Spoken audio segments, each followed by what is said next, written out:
नमस्कार मित्रांनो, आज नियती उद्धव ठाकरे यांच्यावरती हसत आहे. ज्या मुंबई मेट्रो 3 ला उद्धव ठाकरेंनी काम बंद करण्याचा प्रयत्न केला होता, आज ती मुंबई मेट्रो 3 कालपासून मुंबईकरांच्या सेवेमध्ये दाखल झालेली आहे आणि तब्बल एका दिवसात 1,56,000 प्रवाशांनी त्या ॲक्वालाईन मेट्रो 3 चा उपयोग करत आपल्या आपल्या गंतव्यस्थानी गेलेले आहेत. मित्रांनो, ह्या मेट्रोमुळे दोन गोष्टी घडलेल्या आहेत. एक गोष्ट म्हणजे उद्धव ठाकरेंचा अहंकार मोडला गेला, उद्धव ठाकरेंचा घमंड तुटला गेला आणि सर्वसामान्य मुंबईकरांची या ठिकाणी विजय झालेला आहे. त्याचबरोबर पुन्हा एकदा राज्याचे मुख्यमंत्री देवेंद्रजी फडणवीस यांचा या ठिकाणी मुंबईकरांच्या वतीने खूप मोठा विजय झालेला आहे. या दरम्यान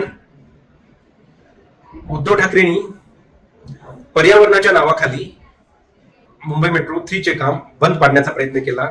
तब्बल 2.5 वर्षे हे काम बंद होतं. सर्वोच्च न्यायालयाने काम चालू करा असे निर्देश देऊन सुद्धा उद्धव ठाकरेंनी मुंबई मेट्रो 3 चे काम चालू केले नव्हते. या कर्मदरिद्रीपणामुळे मुंबई मेट्रो 3 म्हणजे ॲक्वालाईनला तब्बल 2.5 वर्षे विलंबाने ट्रॅकवरती यावं लागलं. जेव्हा सत्तांतर झालं, जेव्हा देवेंद्रजी पुन्हा सत्तेत आले, त्यानंतर त्यांनी मुंबईकरांच्या हिताचा पहिला निर्णय जो घेतला आहे तो म्हणजे की मुंबई मेट्रो 3 चे काम तात्काळ चालू करून ते लवकरात लवकर मुंबईकरांच्या सेवेमध्ये घेऊन यायचं होतं. या दरम्यान पर्यावरणाच्या नावाखाली उद्धव ठाकरे आणि त्यांचे पुत्र आदित्य ठाकरे यांनी अनेक प्रकारचे खोडे घालण्याचा प्रयत्न केला.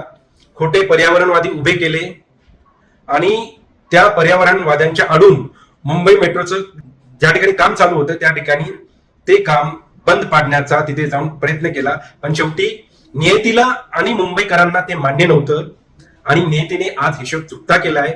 उद्धव ठाकरेचा तर अहंकार तुटलेलाच आहे, त्याचबरोबर ज्या मुंबईकरांच्या वतीने मुख्यमंत्री देवेंद्रजी फडणवीस यांनी जो किल्ला लढवला आणि मुंबईकरांना आज शेवटी न्याय मिळवून दिला, तीच ॲक्वालाईन आज आपल्या सेवेमध्ये आहे आणि उद्धव ठाकरेला एका प्रकारची ही एक चपराक जी आहे उद्धव ठाकरेंना ती मिळालेली आहे.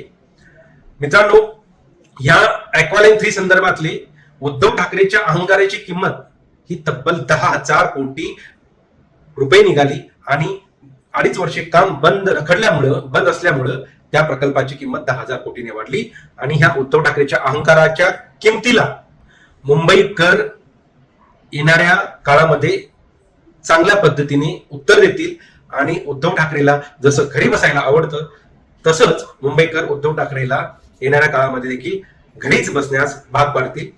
धन्यवाद.